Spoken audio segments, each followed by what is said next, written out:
Good afternoon, everyone. Thank you for joining this important investor webinar from Sona Nanotech. I'm very pleased to have with me today, of course, Dr. Carmen Giacomontonio, our Chief Medical Officer, and Dr. Francisco Avendano, who is a interventional radiologist in Santiago, Chile, and we're very fortunate to have him on as he was the lead clinician on our study in Chile. Now, I'll have to seek your apologies or apologies in advance here, but with it being baseball season in North America, I can't help but draw the analogy to the Toronto Blue Jays' Vladimir Guerrero last night. Like him, Sona has hit it out of the park.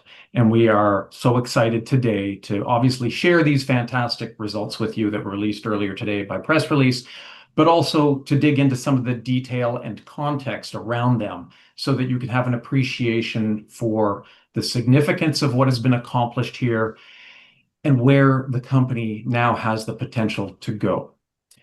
To set the stage for this early on, it's important to understand that for this study, first-in-human study of 10 patients, we sought to enroll patients with late-stage melanoma who had been resistant to the standard of care immunotherapy.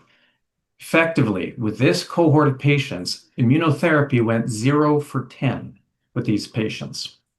Now, our having shown a complete response in a treated tumor in each of 6 patients, with 2 more patients with partial responses, is beyond what we expected might be possible in this early feasibility study, the primary objective of which, of course, is for safety, tolerability, and device learnings. Today, we're going to be very much focused just on the results, and we'll save for another time more on our strategy and path forward. I will acknowledge there are still many questions that need to be answered, and the data continues to come in from this study. But what is clear is that there are going to be many opportunities for us to pursue as we go forward. So Dr. Francisco Avendano, as I say, is an accomplished radiologist from Chile and was the lead clinician on the study, so we'll be fortunate to have his commentary on what it was like administering THT in a real-world clinical setting, which again is the purpose of an early feasibility study. Of course, today we'll refer you to our forward-looking statement cautions and our disclosure documents, as we will be making forward-looking statements. And of course, there are all sorts of unknowns in the future that may be identified. This is Rodney. It's patient number 6, late-stage melanoma patient in Chile. He had multiple lesions and he was on but not responding to anti-PD-1 immunotherapy. We did a pre-biopsy on this tumor that had confirmed it actually had melanoma. He, of course, had been on pembrolizumab and was failing that.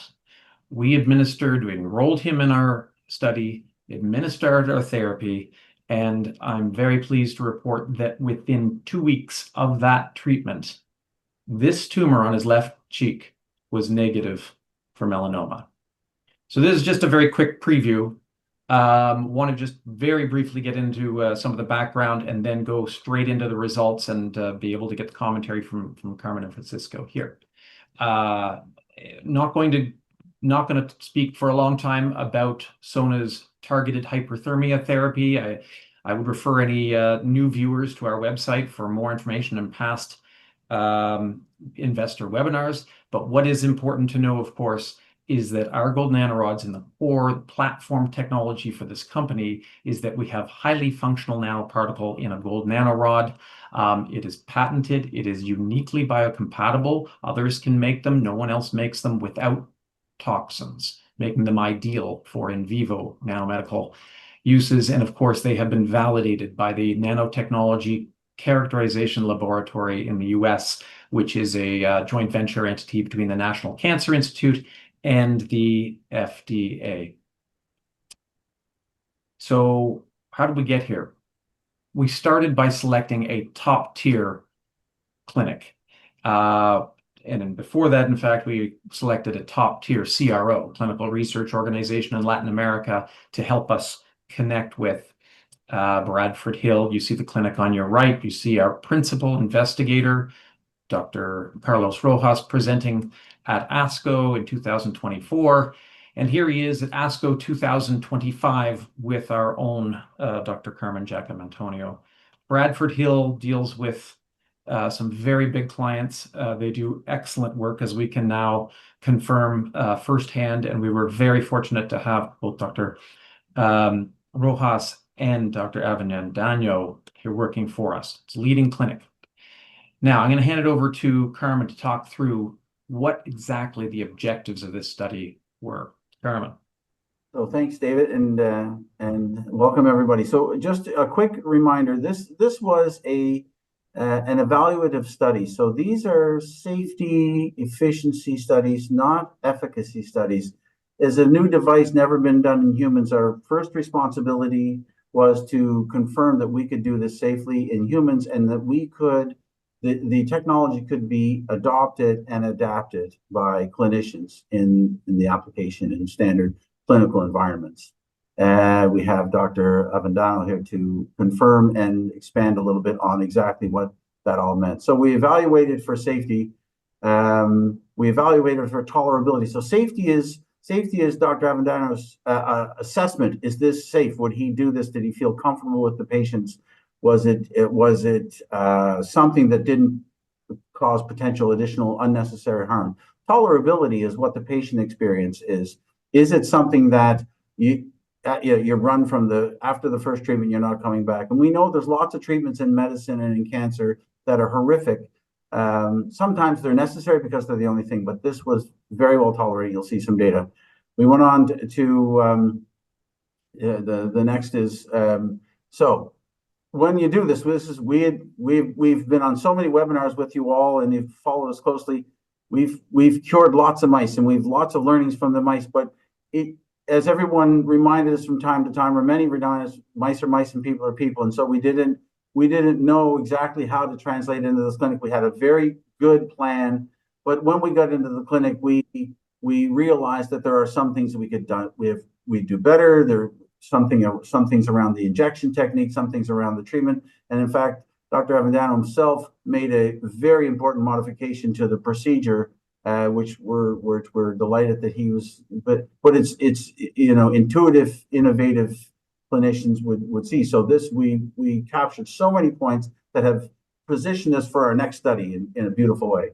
And then the fourth thing was efficacy. And efficacy was really, if you looked at our application to the ethics board, the efficacy was really the second or third line of interest, because we weren't meant to be testing efficacy. We hoped, based on everything we knew from our preclinical models, we had anticipated a good response, but we couldn't. The study was really designed for those first three factors and then look at efficacy. But we were more than surprised. We were overwhelmed by how well this worked. So with the things we were able to test for in this study, this of 10 patients, is local tumor. So the local tumor effect, what effect did it have on the malignancy, on the cancer itself? Not only can we look at that, so it's kind of like an on-off switch. It's either there or it's not there, but it's more complicated than that. It can be responding, and it can be in a phase of response or a stage of response where not all the cells are gone. Some cells are there, and so that is critically valuable information to know what's going on at that point, and what should we do? Should we do more, or should we sit on our hands and wait? And the other thing we can assess from this, at least to some degree, is the immune engagement. And so cytokine really should be cellular infiltrate. We can really look at the phenotype, the distribution of the kinds of immune cells that the targeted hyperthermia stimulated in the tumor. And so in these patients, we do have biopsies from pre-treatment, and then we have biopsies during and at the end of the study, so that we can track in the non-responders particularly, and the partial responders, what was the biology. And we can see the extent of the cellular infiltrate, and that gives us lots of good information. Now, we won't have that data today because that histology is being sent to us for critical analysis and more in-depth analysis. What we have is the histology from the clinic that proves that the tumors were treated and responded, and to what extent they responded. And I would just say, before we flick the page here, a reminder that there's a button you can press to ask questions here in the chat, in the webinar chat. Feel free to ask questions, and we'll get to those in due course. We have a few in already, but we're going to continue to roll through. Yeah. So the protocol, very briefly, 10 patients, late stage meaning that these lesions, these are patients with metastatic cancer that has spread to the skin and to the tissues beneath the skin, in the fat, the subcutaneous tissue, and potentially elsewhere, but targetable lesions in the skin that we can access to activate this targeted hyperthermia and immune response. And the other requirement was they have been treated with standard immunotherapy and have not responded. And that's critical because remember our hypothesis was we could generate an immune response where standard immunotherapies failed. And that was aspirational. So next bit. So the protocol, very straightforward. The patients were selected based on inclusion and exclusion criteria by the principal investigator. Sona had no say in that process. That was all laid out ahead of time, and what was approved by their ethics committees were the rules they followed. After consent was obtained, on day one they had targeted hyperthermia applied by Dr. Avendano, and he is the clinician that did the entire study, so he followed all the patients through from start to finish. On day 8, the targeted hyperthermia was reapplied. Why day 8? Because our experimental model suggested that this would be the appropriate time interval for the biology to evolve to get the biggest benefit.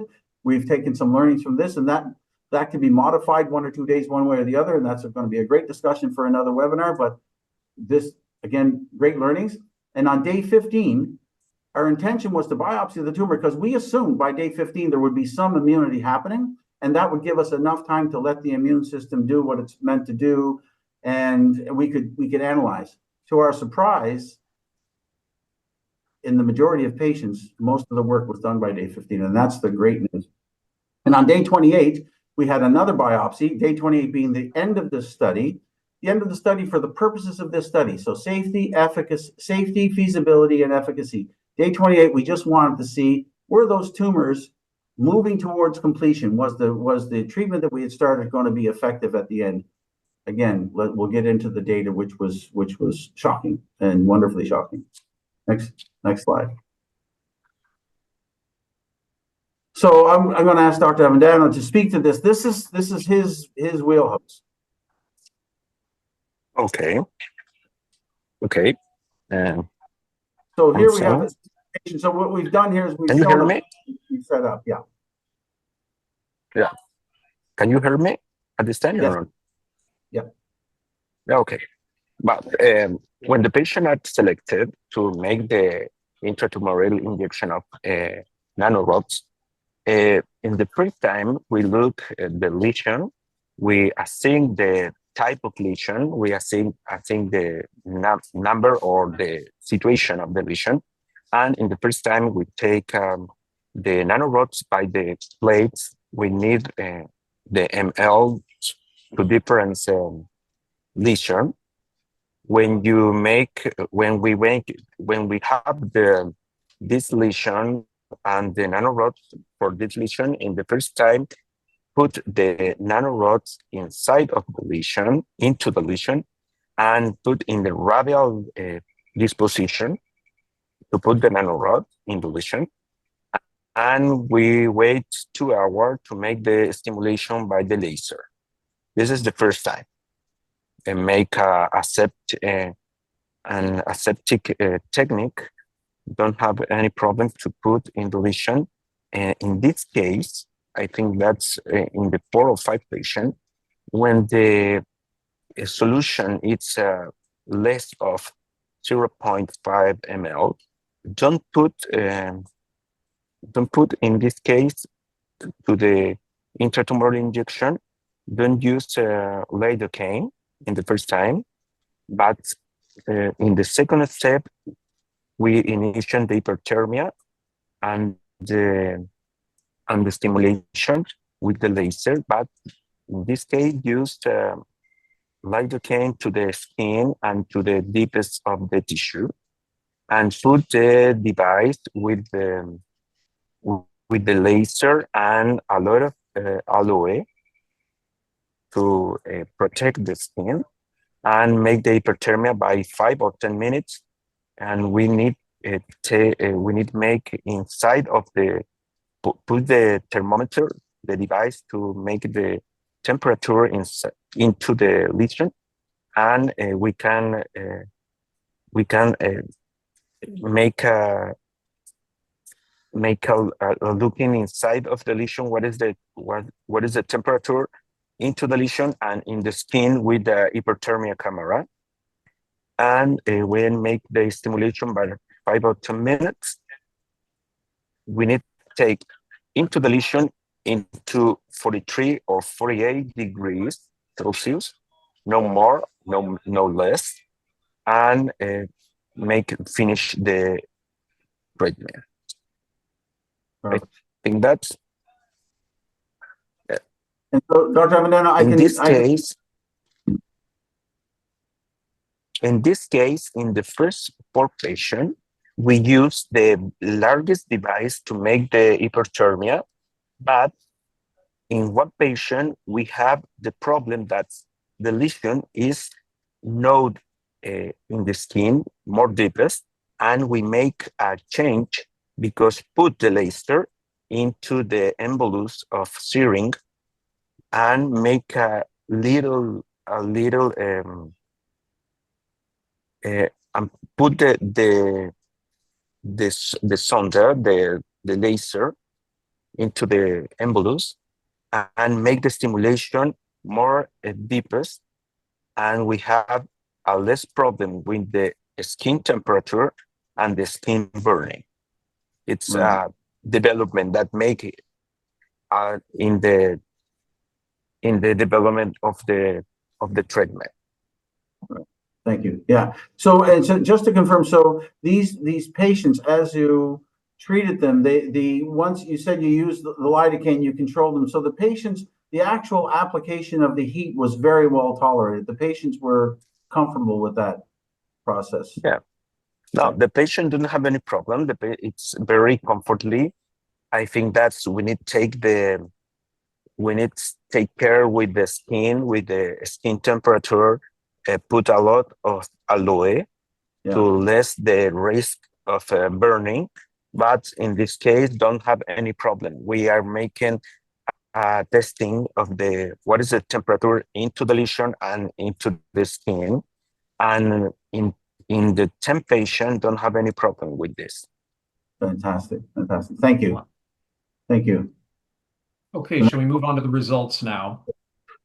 Tally on this, and we do have numerous questions, and I think we'll hold those till we get through some of this. Carmen, do you want to speak to safety? Yeah, so we have safety. So one serious adverse event in a study, and full disclosure, any experience the patient reports during the study period that would be doesn't matter what the event is, it would be considered an adverse event. Developing pneumonia. This patient had a GI bleed. The patient was worked up. They had an endoscopic evaluation, had a CAT scan. It was felt to be probably dyspepsia and a GI bleed from dyspepsia, not related to the THT. But again, full disclosure, we report everything that has to do with any patient during the study period. The next thing is we talk about adverse events. So the commonest adverse event is, as Dr. Avendano just explained, there's an injection. We have to put local into the skin, and that's painful. So literally every patient reported pain with the initial injection, which is explainable, but no pain subsequent to the putting in the local and using the THT. Some of those things will cause bruising related to and of course there's the related things. Some people reported headaches, and some to which is related to stress, and some is related to pain. But these are the kind of things one would expect in any minor procedure scenario. And net, just absolutely excellent safety and tolerability profile that that we've gained from this study that will be very helpful as we go forward. Exactly. Getting into efficacy. So this is the exciting part, and this is really the graph that most people are interested in. So we treated 10 patients. And again, because, and I saw a question flash up, how will we modify the study? We didn't expect that by 15 days we will have cleared most of the tumors. We thought by 15 days we would have a robust immune process that would be essentially taking down tumors. But by day 15, 6 out of 10 patients had complete clearance. Now, the way this works is this. The clinician, Dr. Avendano, looks at all of these patients, looks at the lesions. Some patients had up to 4 lesions. Because this is a human trial, the humanity requires we can sample some lesions, but we can only sample 1 per patient. It's not like a lab animal. So a representative lesion that looks, Dr. Avendano would say, this looks like it's responding, or it's not, or I'm not sure. It's representative of everything that's going on. You do a biopsy. So the biopsy is representative of the patient's process. And 6 out of 10 times that biopsy confirmed that there was no tumor. And I'll show you some pictures that make it's difficult in melanoma and in some other cancers to know what the residual change is, whether it's ongoing disease or whether it's completely responded. We can generally tell when a disease is progressing or not responding, but partial responses and complete responses in immunotherapy are not always obvious. And so the biopsy is necessary to confirm the clinical response. In 2 patients, the patient number 8, number 10, we saw at day 15 in one of the patients a 90% response rate, and that was fantastic. So, but that we did have provision to do a further biopsy at day 28, and in day 28 we saw that the tumor was starting to regrow up to 50% residual. This is important information. We'd be astounded, not very difficult to defend how 100% of people could have responded so completely. So that's important information because this is the nature of biology, and so not everything is 100% all the time. The other patient 10, had a 50% response at halfway at day 15, and then it continued to respond down to 20% by day 28. So this is evidence, this is good clinical support of an active biological process that's evolving over time. The other 6 patients, and 2 patients, patients 3 and 4 did not respond. And sadly, 2 patients, these patients had advanced diseases and they were progressing well beyond anything we could offer them. And in fact, those patients died after completion of the trial, but full disclosure, they passed from progression of their disease elsewhere. So, and again, this is within the spectrum and nature of cancer treatment, but 6 patients, not only did they respond, but they responded by the biopsy at day 15. These biopsies showed only residual immunity, cells that were no evidence of cancer cells, and the cells in the biopsy are, we would call melanin-laden macrophage, cells of the immune system that are essentially cleaning up the aftermath of the immune process. Okay. We can get into some anecdotal experience here. Patient number 9. So this is a classic melanoma that, we would all be, the media would have appropriately taught us, if you see something like this on your skin, be afraid, go see a doctor and make sure it's treated. That's pretty classic melanoma.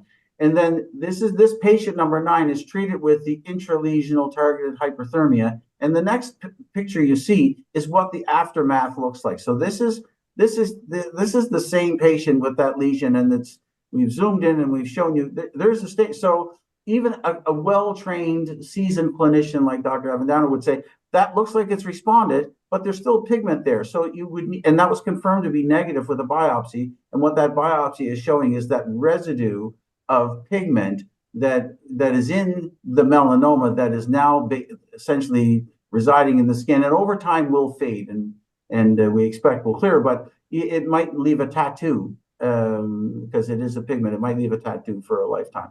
But the biopsy confirms that is not active disease. That's cleared of its cancer. Now, when we look at patient number 1. Patient 1. So this patient 1. So this was our first foray. So this is a deep tumor, and the reason I'm showing you this is because they're not all like that thing on the skin. Sometimes the melanoma metastasizes deep into the tissue, and so this patient had several tumors. This is one. And that's measured with an ultrasound. So Dr. Avendano, as a radiologist, measures with an ultrasound, draws a circle around it, and then infiltrated it with gold and treated it. Day 8, you're seeing now that this is a kind of a stain. And just like that pigment was stained on that other thing, we didn't know this at the time, but this is what the immune system looks like. There's a combination of things probably happening here. There's a bit of bruising, but there is pigment being distributed, and there's an immune infiltrate, which now highlights the tumor that you couldn't see under the skin before we started. And on day 15, there's the next picture up. Yep. So day 15, now there's an ulcer. So this is a process over time. It didn't ulcerate after the burn, after the target hyperthermia, and that looks like a burn, but it's not. What that is when a tumor dies, there is an ulcer because there's a void. That's necrotic tissue. It's just with the aftermath of death. And so the immune system filters into that and starts essentially devouring and healing the thing. And so at the end of the study, by day 28, the picture is very satisfying. This will show you the next picture, is that this is essentially a scab. So that has healed. That nice red border you see at day 15 is actually cells pushing in to fill the undermath. And under that little scab that's been biopsied, so to prove again there's no melanoma there is healthy tissue growing. And so cosmetically, that blemish will disappear, and there will be a subtle change that God knows for how long, maybe forever, but certainly a very acceptable cosmetic outcome. But the most important outcome, of course, is we cleared the tumor with the THT.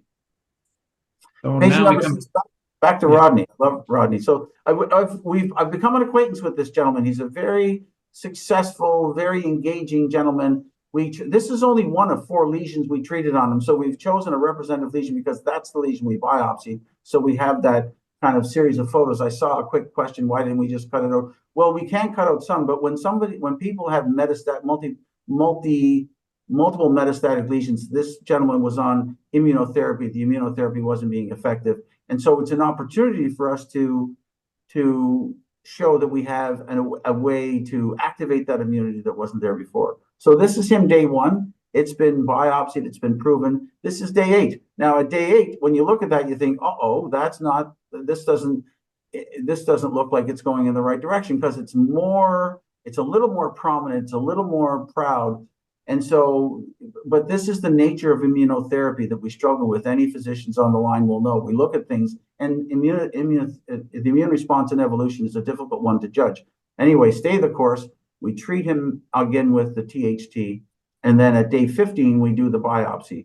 So that looks like this is the lesion. So now you can see something different. Now it looks like a scab, like it had an injury, and it's starting to heal. You've got raised edges that are kind of yellowish, and that's proteinaceous debris and scab. And you can see a little halo starting to grow around it, just at the upper end, where there's a kind of a pinkish purplish hue, and that's thin, fresh skin growing in. And by day 28, you'll see that the thing is almost down to nothing. So there's that healing continuing. That's almost, if you, in your mind, you feel you could just pick that right off, you could wipe it off, and under that there will be more of that pink tissue. And so now I can confirm that Rodney is shaving again. So we've had that beautiful response, and this is again fantastic. So there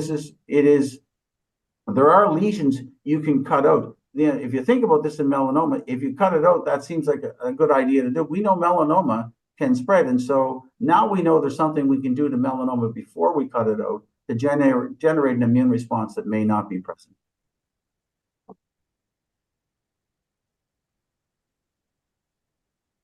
Okay. So next steps, do you want to talk about that? Let's do the quick next steps, and then we'll get to questions here. And I'm sure that Dr. Avendano might have some more comments on the patient experiences, that given what we've just seen. So number 1, we'll continue monitoring patients. Yes. Yes, and not only to talk about the experience with the patient. All the patient is very, very happy because the treatment and the procedure is very safely. It's don't have important pain. The patient looks the evolution of his lesion and have a very good response. The patient number 6 I think that Luke one week ago in the center and said me that very, very happy because lesion every day it's more smaller, like only like a scar at this time, and very happy because it's a very good tolerant uh, procedure. It's a very good feeling about the procedure. Don't have any problem post procedure. Don't have important pain post procedure, and only need to make carefully with the pain, with the skin. We use the aloe in the post day, but don't have any problem. Excellent. Thank you for that. Now, so for next steps, we will continue monitoring patients. It's outside of our protocol period now, but we know that the Bradford Hill Clinic will still be in touch with these patients, and so we'll have a view on how it develops. And Carmen, do you want to speak to that anymore? Yeah, so we again, it's a finite study at 28 days in terms of how we created it and set it up to monitor. But our good colleagues now at Bradford Hill will, as Dr. Avendano just gave us a brief update on patient number 6, we will get some follow-up data in terms of imaging to see the broader effects that we hope that this is generated. We again hypothesized, like we hypothesized, this would work locally, would have some systemic effect as well, and so we'll get some early evidence of that. We'll only be able to say that we were happy to see that coincidentally we saw distant responses as well, because again, our next study, the study that we do, hopefully in the spring here, will be designed to dive very deeply into both the local and the distant effects from the therapy. Yeah, and I'm going to interject. There's a great question here that I think is helpful in terms of describing what we've just putting in context, what we've just seen, particularly with patient number 6. We're being asked, what is the prognosis for the 6 patients that showed 100% response in their representative tumors that were biopsied? Are they cured or do they have additional tumors? If they do, can they take the procedure on all of their tumors? So that's a fantastic question. Yeah, cured in the cancer world, we're reluctant. We hope, and yet maybe, but 5 years from now we'll be more confident to answer that question. But so learnings from this study is yes, we can, if there are other tumors that aren't responding, and we know in melanoma when tumors spread and you have multiple tumors, some of those tumors are different from each other, and so it's not the same immune response. But what this targeted hyperthermia does is awakens a unique and individual tumor response in that tumor. If there are tumors of like signature, of like immune interest, phenotype, we say in the business, if there are tumors of like phenotype, the immune system will predictably attack them as well. We will look at these patients, and our colleagues have, to that point, our colleagues in Santiago have asked us if we could enroll further patients because they're excited about the way it's working. And yes, we could treat other tumors. Even if a tumor regrew, we could retreat it. We could retreat it. We believe that these tumors that we've treated and cleared are going to remain cleared. And I hope that in a year from now, I can give an update to people to say that that's true. But that would be an addition. We would have to actually apply to ask that question formally. That's it. So we've got further data to assess as well. So this, as I said, we have histology in Santiago. All of the patient samples, the biopsies pre, during, and post study will be coming to us, all of the tissue blocks. So these are paraffin embedded, and we will do a more detailed histological analysis of the tissue. So we call it multiplex staining. We'll use immunohistochemistry, fancy chemistry that actually labels individual cells, so we know what's a macrophage, we know what's a T cell, we know what's a melanocyte, we know what's a so and so on and so forth, so that we can look and see what is the relationship of the immunity that's going on in that tumor related to the THT, both to tell us what is working, and in that one patient where there's regrowing, what's the difference. And so even from this small number of 10 patients, we're very hopeful that there are some learnings, at least some pointers, that for the next study will help us to design the study around answering that specific question. This is all fluid now. So that's the purpose of the first study, is to learn so much to do the second study better and to go further and further. With the response rate so high, it's, you might be tempted to say we're done, but we're far from done. This is just, with the response rate that high, we know there's it's phenomenal. And you can expect us to come back to the street with more data, more analysis on what's been done. These are the headline results, the early readouts, as they say. But we believe there can be some great insights that will help to understand what's going on in the patients that didn't respond and the ones that have partial responses, and also inform the protocols for future studies. Well said. Speaking of. This is just to follow up the pilot study. So the pilot study we'll do here, will be built on this. The study that we have approved is actually very similar to the study we did in Santiago. So we're excited to send in amendments to that based on all the learnings. We believe that the Santiago data being so strong and so positive that it will help us to pass through the hoops and jump the hurdles that Canadian regulators will have for us to put our device into practice here. We certainly don't anticipate any real pushback. You don't know what you don't know is the truth of that. Our next study will be highly efficient, largely because we don't have to go through, in a drug trial, it would be dosing regimens. We know what the dosing regimen is now. What we have to look at is, do we move those two treatments closer together? Do we add a third? We certainly wouldn't add a third if 60% of people have responded, but maybe to those other two, there'd be an arm that would say, if you're still persistent at 28 days, we give you a third treatment.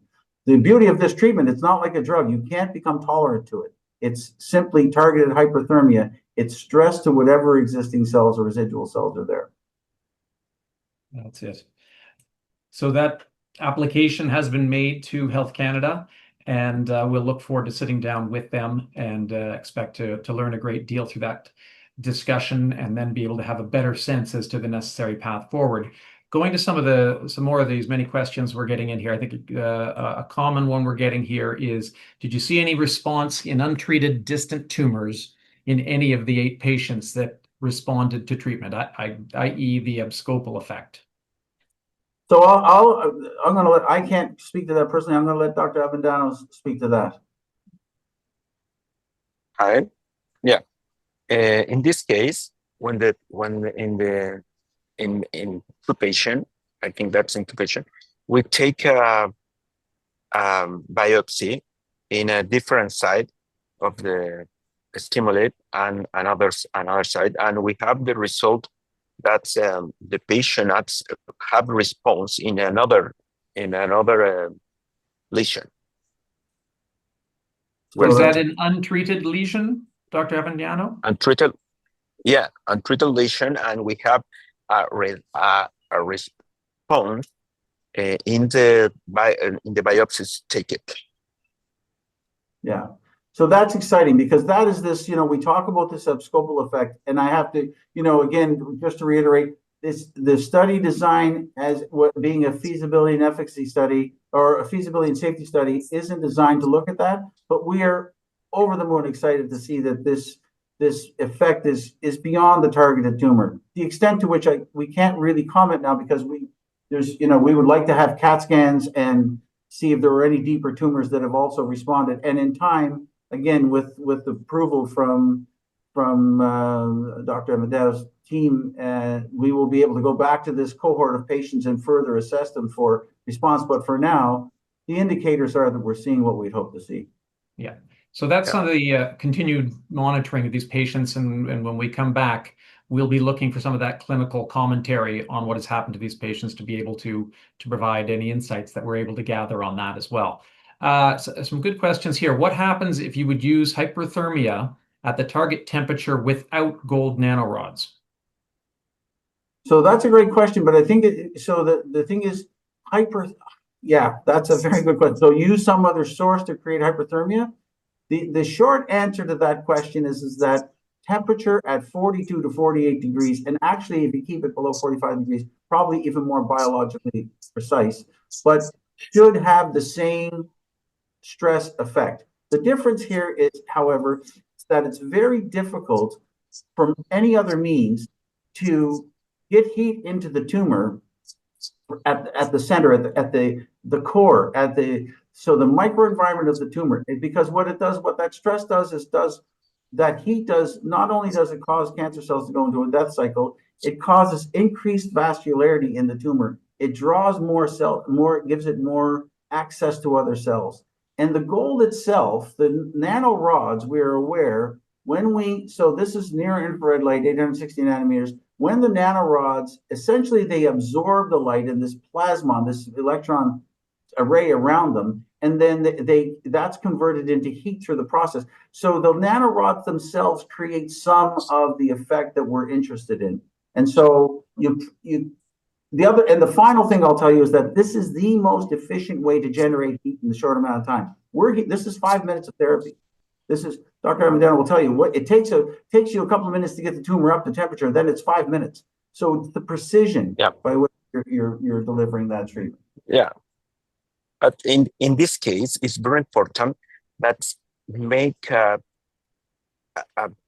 full focus in the intratumoral temperature, the skin temperature, and we make the stimulation with the laser in the center of the lesion, and not only in the center, if not the center, or in the around of the lesion, but take the 42 or 48 degrees for 5 minutes. With the changing, when we change the form that's make the laser application, and we leave the biggest device and put the laser into the envelopes of syringes, we have a very good temperature into the lesion and don't have any problem, because with the inside a thermometer, we look all the change, a little change of the temperature, and have in the 5 minutes the degrees to make the stimulation. Don't have any problem with this. And that's another of the benefits of gold nanorods. And there's literature out there on gold nanorods being the most efficient in terms of converting that non-thermal light energy into heat.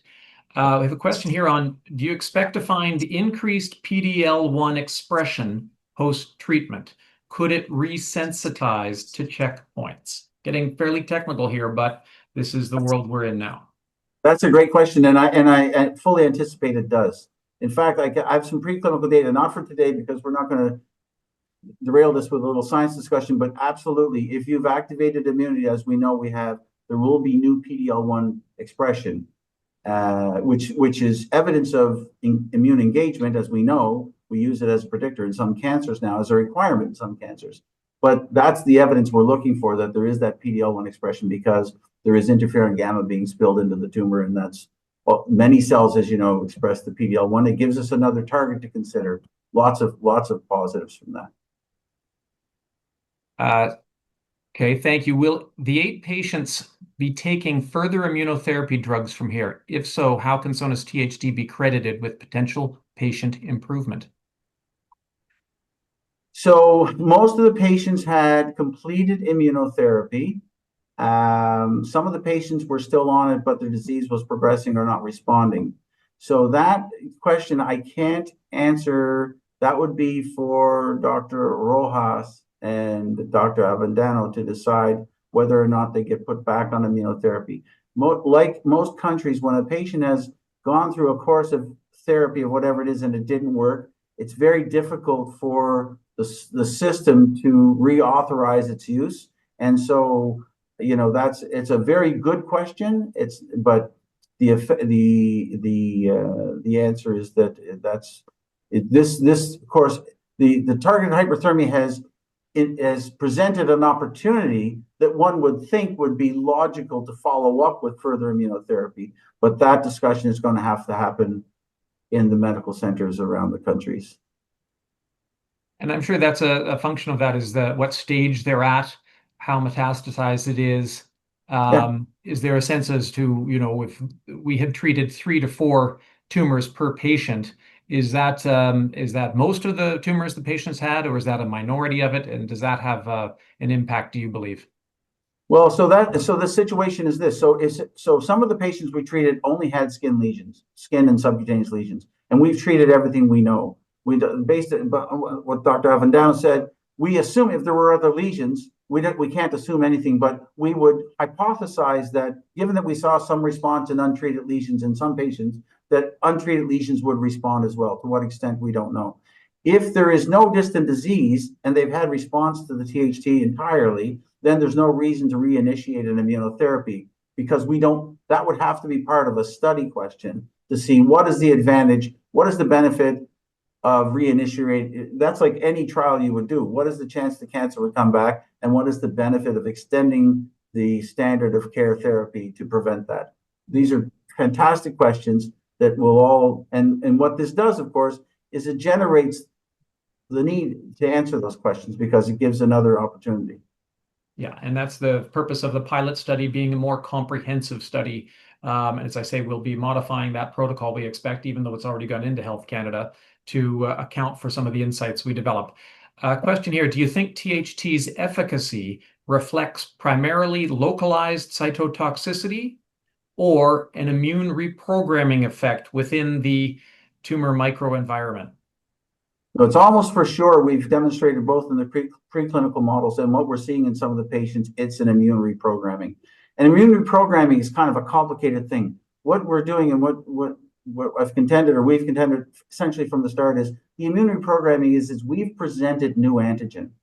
Essentially what's done is this has created, yes, a cytotoxic effect. There is an apoptotic cell death pathway triggered. We've demonstrated it in model after model, and we will in our human trial going forward that caused an immunogenic cell death. But that immunogenic cell death is literally immunogenic, meaning that it triggers a new immune response that's focused on new antigen.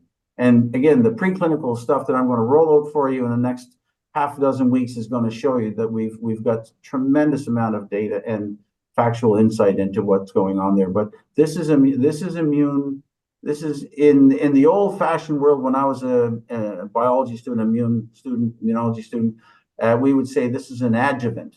This is like putting Freund's into a response. This is reprogramming. This is not only reprogramming, it's reactivating immunity where it just wasn't. Okay. So does the rapid activity in PD-1 resistant disease suggest that THT could function as an immune priming modality for checkpoint combinations? Absolutely. There's no, that's the summary line if there is one. Okay. Question here, with the patient whose photo you showed, why was his lesion not excised surgically?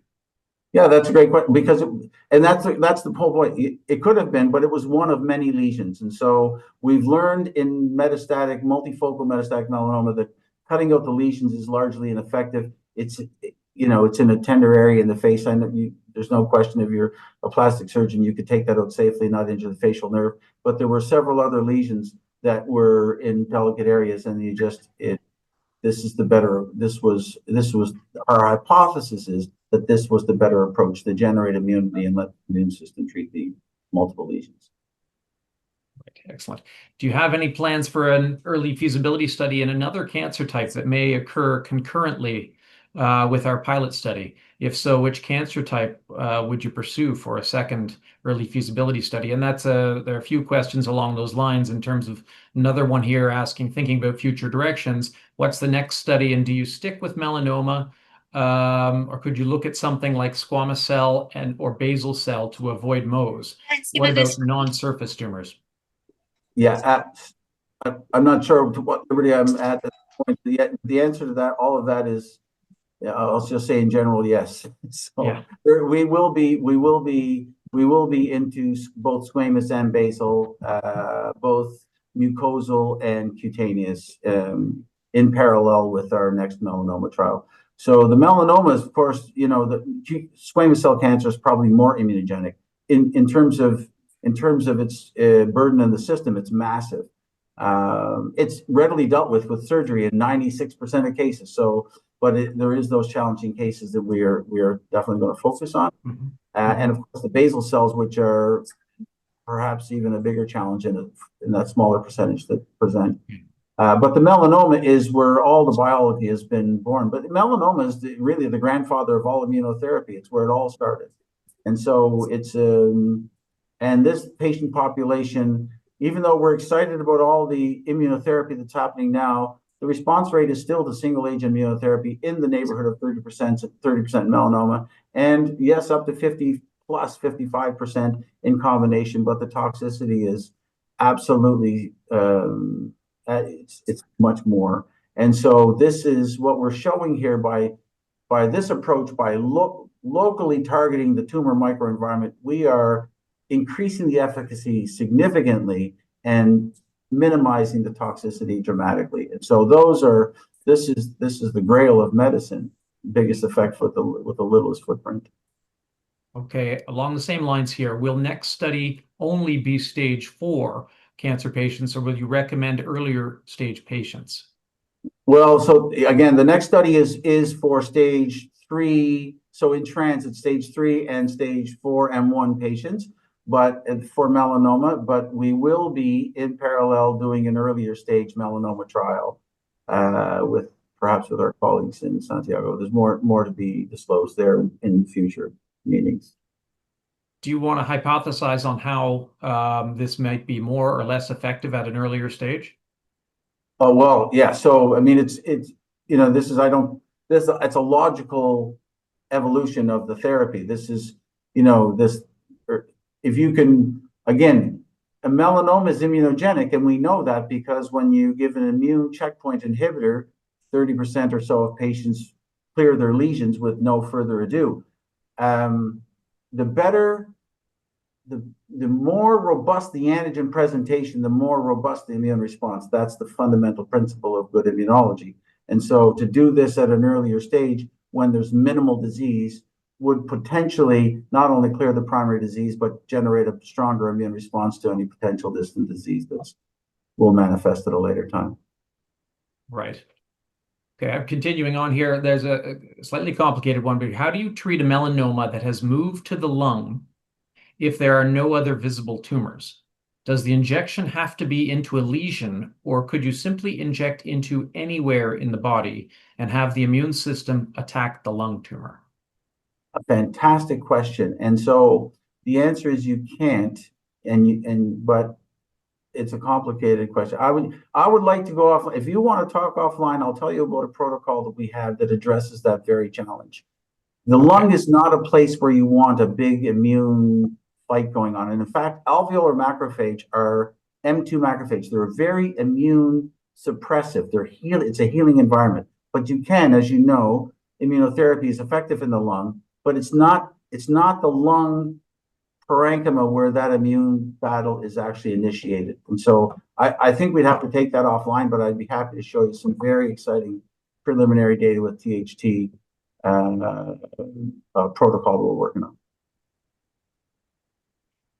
And Dr. Aventano has commented that he's had to run to start a procedure in the hospital. So I thank him for his participation. I do have a question here. I'm going to ask it to Carmen, hesitant as I am. In your opinion, Dr. Giacomantonio, is this the beginning of the end of cancer? Nobody's so bold to say that. But I'll tell you what this is. This is the beginning of a new era, and I promise you that this approach, the principle is so correct that perturbing the tumor microenvironment and presenting new antigen is the most effective way to generate immunity. And we talk about cold tumors, the tumors the immune system doesn't see, and there are such beasts. And we talk about hot tumors like melanoma and squamous cell cancer, but there isn't a tumor that doesn't have broken protein in it somewhere. And so our challenge is to find that protein and expose it to the immune system. And that's what THT has done beautifully. And THT does some other things. I'm going to show, as I said, not for today. In a few weeks, I'm going to show you a paper, and I'm going to show you what this does exactly to things called HLA and antigen presentation. This is so yes, this is not the end of cancer because but it is a new dawn, I think, in the new era in the way cancer will be treated that I think is going to be more effective, and it will give us license to treat earlier and be more effective up front. Right. Couple more quick ones here. What will be covered in the next publications? Will they be through Frontiers? Yeah, so the next publications, we're now I love Frontiers, and we just submitted another article to them, but we're going to shoot a little higher. We're going to go for a more highly sought after publication. Our next one is a mechanistic paper that really dives deeply into the nuances of hyperthermia, one that will add a significant amount of information to the field of literature. And then the second one is that you'll see come out just about the same time is in colorectal cancer, which is of course on our as David said many times, a platform technology, and colorectal is on our horizon. And so we've done the modeling in the preclinical modeling for this, and we're excited to submit that. Yeah. Interesting question here. Any plans to look at synergistic therapies to cover the systemic metastatic disease? Yes. Yeah, these are, and this will all come out. It's not only synergy. So there's synergies with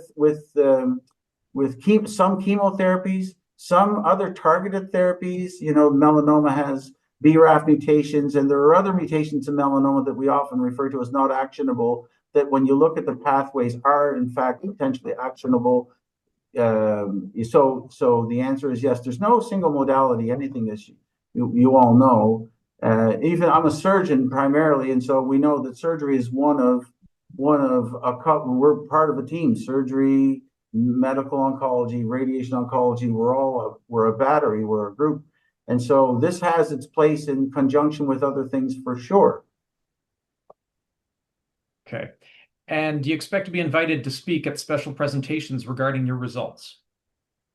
I hope so. We hope so. Does that typically occur post the publication of a peer-reviewed paper based on this study? Well, yes, to some degree. We've certainly got a lot of invitations after our last publication, and but they're more to the scientific community to talk about what we're doing. This hopefully, now that we've shown first in human data, and it's pretty compelling. I expect we'll get invited to do more talking. And that's all exciting. What this really opens up, to my way of thinking, is the opportunity to find collaborators, people of like mind, not only of like mind, but following similar pathways and strategies that see where the synergies are. Because there is no question, and again, I don't want to distract from today's great news, but our mechanistic paper is going to show all kinds of opportunities for synergies with other disciplines and other other strategies. So this is just waking up the immune system in a very elegant way. Okay. And for our last question, one more popped in just as I say that, but will you apply for breakthrough therapy designation with FDA or fast track status with Health Canada? Yes. I think the answer to that is yes, because of the advantage will come with it. It seems logical. I'm stepping outside my comfort zone here. I'm an immunology-based surgeon, and so David and our colleagues at Sona are the experts on all of the advantages and disadvantages, and we have a great team. So, but it makes sense to my thinking to do that. Yeah, and I would say, look, we need to get the full data and assess it, and with some of the follow-up, in order to fully understand it.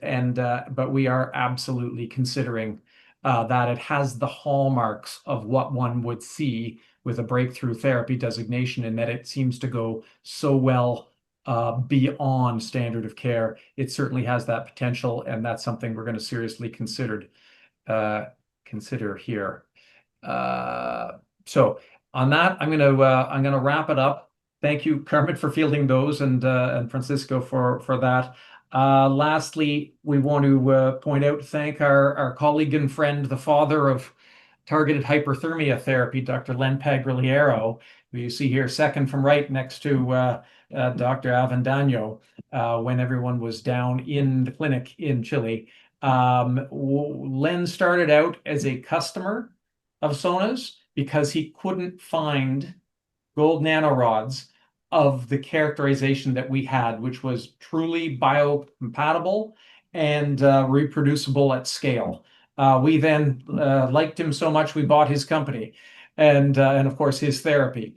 Len is going to stay on as a director of the company, so we'll continue to benefit from his knowledge. But we thank you so much, Len, for everything you've done and brought to the company. And with that, I also want to thank, it's a big team that has brought us to this point, and it's a critical point we're at right now. We're very proud of where we are. We're obviously very appreciative to the Bradford Hill Clinic group, including Dr. Rojas and Dr. Avendano and the team down there, everyone at the Giacomo Antonio Lab at Dalhousie University, the RARA CRO folks who helped us get in touch with Bradford Hill and have given us great guidance in Latin America, the entire Sona team, every one of our investors for your continued support, and Linda Alexander, who helped bring this together.